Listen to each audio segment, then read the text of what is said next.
Cheer, cheer the red and the white. Honour the name by day and by night. Hello guys, it's Bailey from Play On Footy. What a game. I mean, it looked like Port were exhausted, let's be honest. It was a game that they looked a little bit lethargic coming off the very tightly won contest against Hawks last week. And for the Swans, it was a game where they just eased their way through it at times. There was only one casualty, Logan McDonald, that appeared to have like an injured ankle or foot. So that will be an interesting story come grand final day. Obviously, Taylor Adams will be another one of those stories. Obviously, he didn't play tonight, which is unfortunate for him. And it was Ken Hinkley's 274th game as Port Adelaide coach, surpassing Mark Williams' 273 game coaching career. Obviously, Mark Williams won the 2004 flag with Port. But yeah, it was really in the first quarter where it was won. We take you back to the first quarter. Tom Papley kicks the last goal on the sign, a snap around the body, and he just went straight to Willie Rioli. And I think that was if I could summarise the game, that would be in that moment. It was just as though Swans just had a chip on their shoulder from the last encounter these two teams met, where Port Adelaide basically blew them out of the water by 100 points at Adelaide Oval.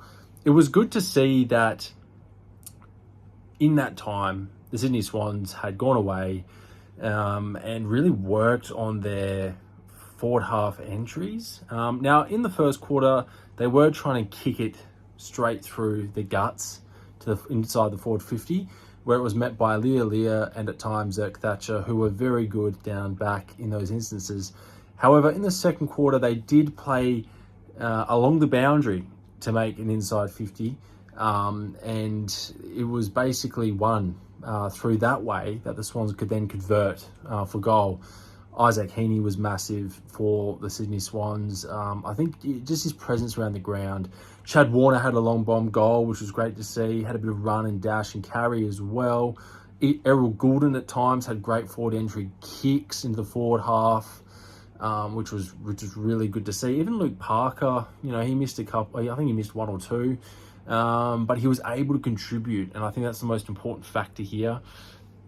For Port Adelaide, it was more sort of Boak who really stood up, I felt, and Jason Orr-Francis had a little bit of an off night, if I can put it that way, even for his standards. Drew was okay for Port. I mean, he had that role on Heaney at times, trying to, tag him or just get him off his game to a degree. Sweet struggled in the ruck a little bit tonight against Grundy, and that's why they put Dixon in the ruck as well. But I thought that there were times, I guess in the second quarter, where Port were having a sniff. And then, come half time, really, you could sense that the Swans were definitely on top, and they had just a lot more top end. And what I mean by top end was that they had a lot more gas in the tank to burn their opponent, which is Port Adelaide. Willie Rioli showed a bit in the third, I want to say. And then, it was really just a goal-kicking fest. And Marty was, I think kicked 3-3 tonight. So he's in okay form. But again, he does have his, kicking woes at times. I felt Logan McDonald obviously kicked 2 and then went off with that foot injury around, I think, third quarter or back into third quarter. And then, in the fourth quarter, it was really just all Swans. They were sort of playing a little bit more defensively rather than attacking, but they did manage to kick 2 or 3 goals, whereas Port really, I think they only kicked 3 for the final term. So all in all, Port Adelaide aren't flying to Melbourne. Jack Ginnivan will have the last laugh in that retrospect. And Ken Hinkley really has, I guess, a lot of the board have a lot of thinking on Ken Hinkley, whether he's going to go again, whether Charlie Dixon's going to go again for next year, which I don't think he will and should, because he did nothing tonight. So I wouldn't be putting him in the team. I just feel like every time Ken Hinkley backs in Charlie, right? I don't know what it is, right? I guess the methodology for tonight was that they needed to back up Bruckman for Sweet. I get that.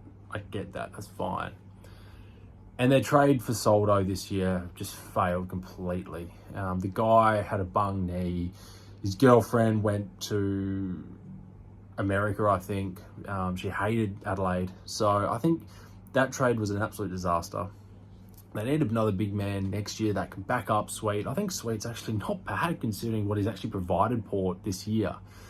But if Ken Hinkley's going to retain his job, which again is in question, he would definitely be looking for another big man for sure. And Longmire just keeps doing what he's doing best. I mean, Longmire and Chris Scott. I mean, imagine if it's Sydney Swans versus Geelong Cats, and that's a likelihood. That is a genuine likelihood. At this stage, we've still got tomorrow to play out. I think that's going to be an amazing game against the Brisbane Lions at the MCG for Geelong. But whoever wins out of that game, I am sensing that the Sydney Swans really want this premiership. Like, they are a team that have been on the hunt since basically... I mean, they did have that dip before that loss to Port, and there were close losses, to Fremantle, and obviously that Richmond game, which was really weird, but in retrospect, it doesn't really mean much anyway. But they still finished top of the ladder. But I still feel like the Sydney Swans, they've got a point to prove. And Papley, so passionate in that first quarter, goal on the siren in the first quarter. He set the tone.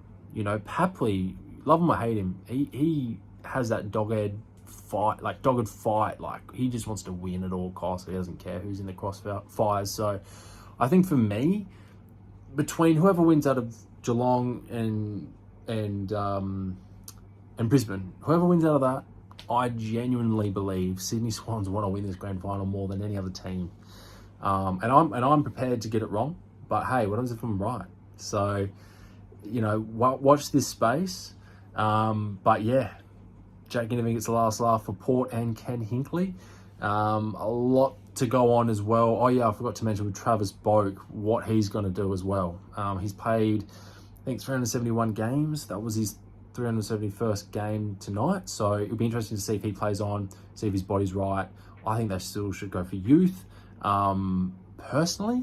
But we'll see what happens at the trade table. All right, guys, signing off. This is the recap on the Sydney versus Port game. Preliminary final. Swans are into the grand final. See you next time.